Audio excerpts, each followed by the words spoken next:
Hi, and welcome to RealClearFetish Revisited, a thing I'm making just to kind of revisit some of my earlier guests from season 1 till 5, because I don't have enough to do, apparently.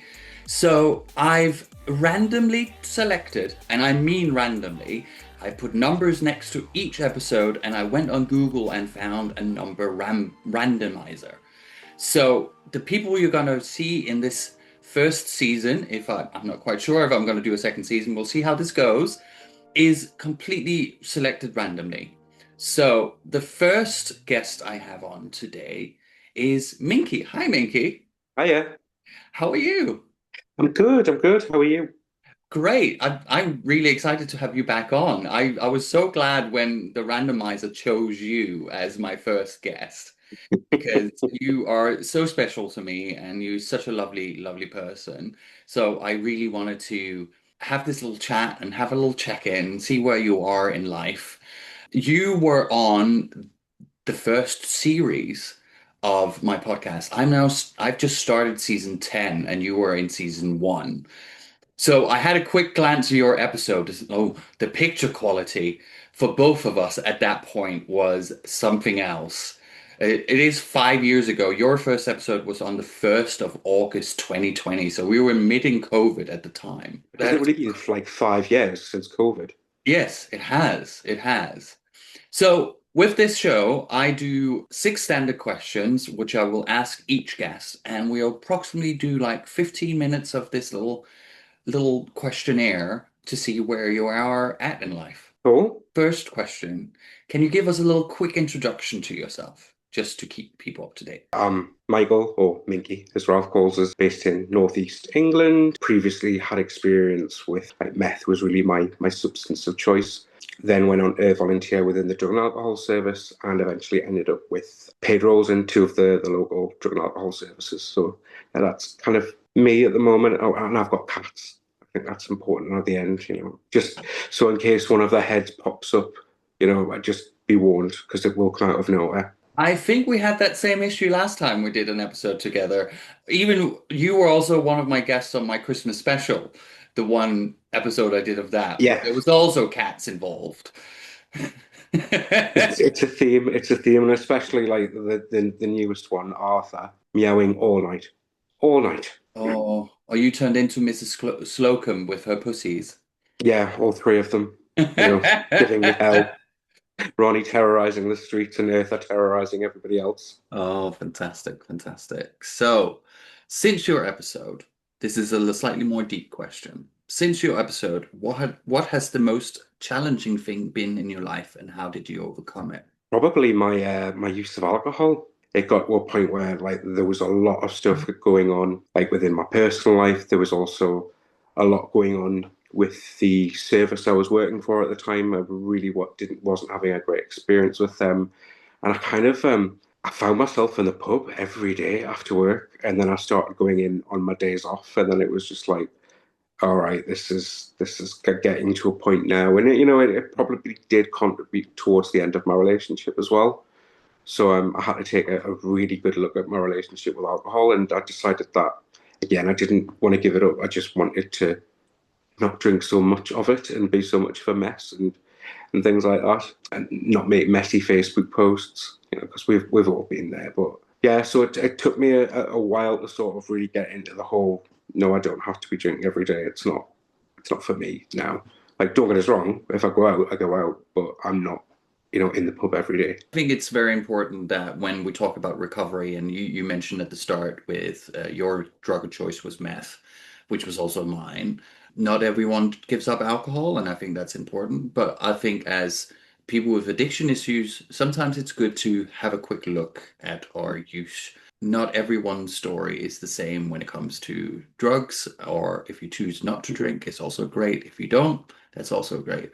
But it does sound like you had to re-evaluate your alcohol use for sure. Massively so, massively. And also, it's so expensive going to the pub every day. Even like the cheap pubs, because the way I used to drink when I was going out, I would literally have a pint of bitter with a shot of sambuca, and that would be 5 or 6. So obviously lots of sugar. So another thing off the back of that, weight gain. That's been great. So that's been your challenge. How did you feel like what made you overcome it? It's like what did you do? Like did you just choose not to, or did you implement something in your life to curb it a bit? That's kind of a difficult one because it was such a point because I was already so far down a certain road. Like when because I realized I hadn't been to the pub, and I thought I'm going to struggle to sleep tonight, and that was like I need to stop doing that. And that was my thing of when I realized it. And again, it was just a case of if you can still go to the pub, but just not every day. Mm. So instead, it became like a once a fortnight kind of thing.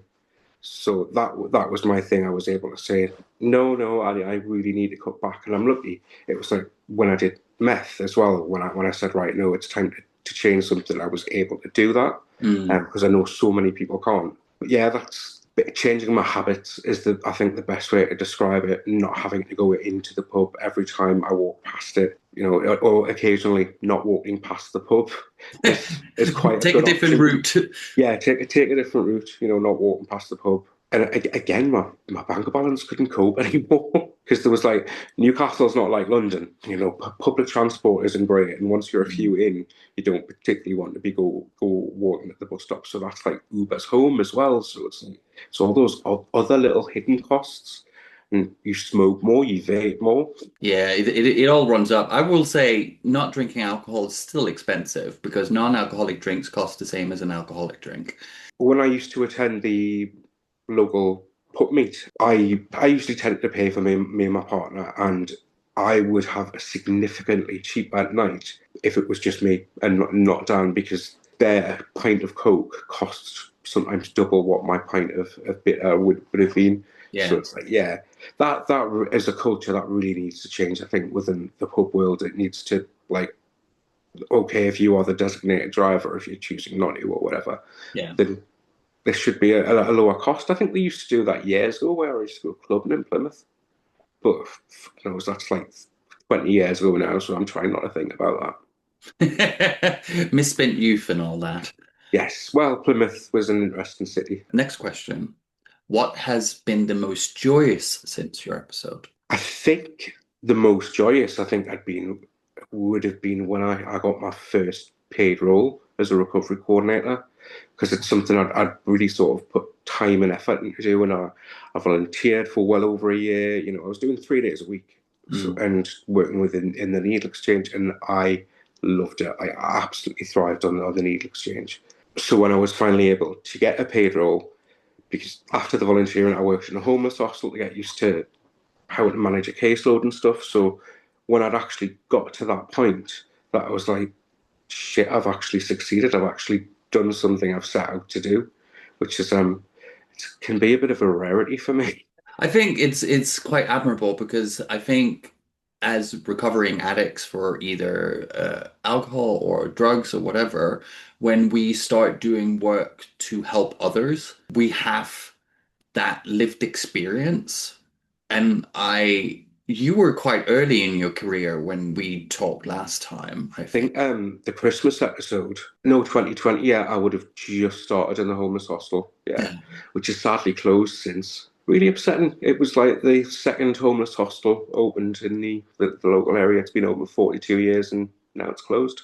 Well, that's really sad. It's just lovely to hear that you are in this career now where you are actually paying it forward to like because I'm assuming you would have had people in your life helping you out as well in the early days.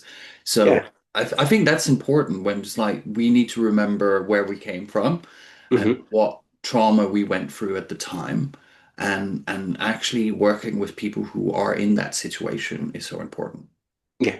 I mean, my last role, I worked specifically with opiates, and that was really interesting. Like 95% of the caseload, so straightforward, so easy. But that 5%, oh my God, that 5%. Mm.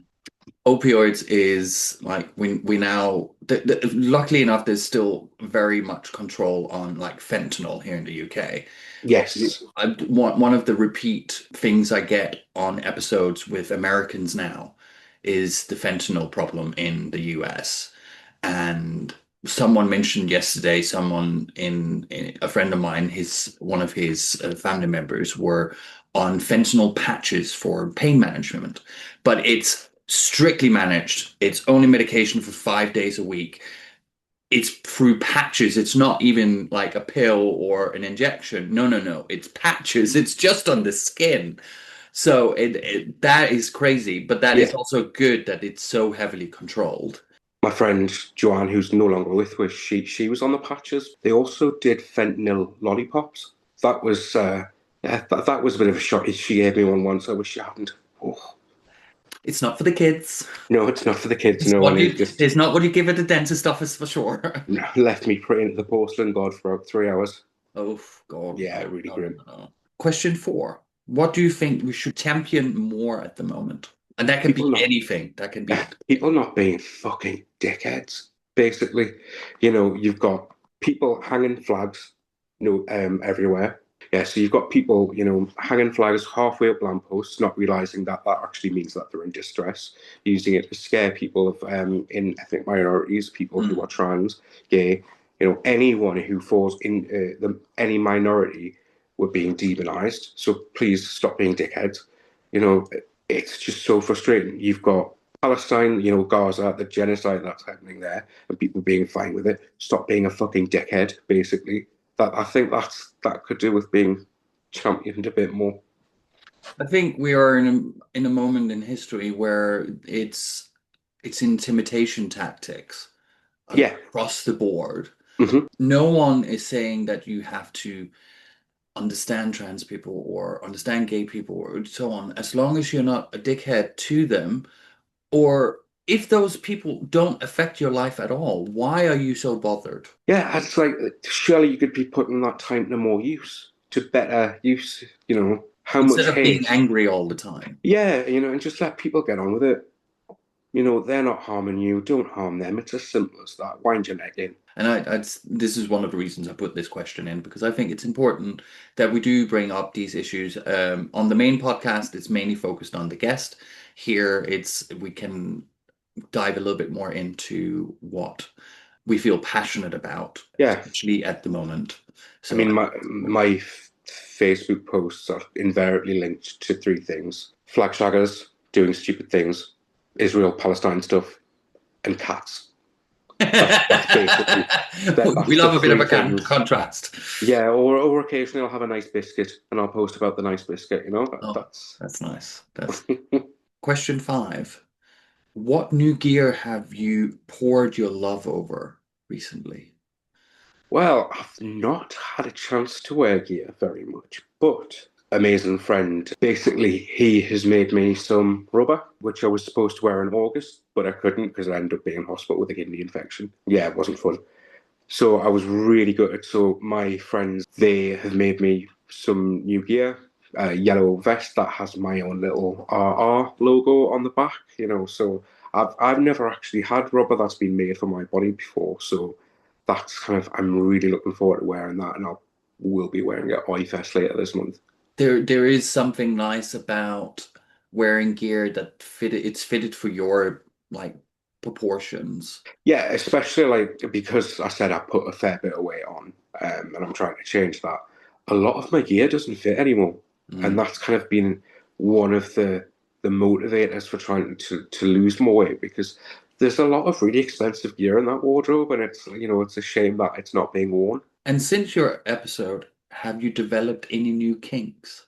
Chastity, Oh, well, yeah, we that's just that. came out of October, so yeah. Yeah, yeah. I mean, I have not been locked, because I am useless locking myself. I'll be totally honest. But no, yeah, chastity. It's been an interesting one, and a one that you can do stealth as well, which I quite like. Is that there's something about doing something that's stealth that I quite enjoy. Fantastic. Well, Michael, fantastic. Thank you for coming on and No, doing this thank you little for having chat us. with me. It's been fabulous. Cool. Well, I will see everybody Who knows when? I'll see everybody later. Bye bye. Bye.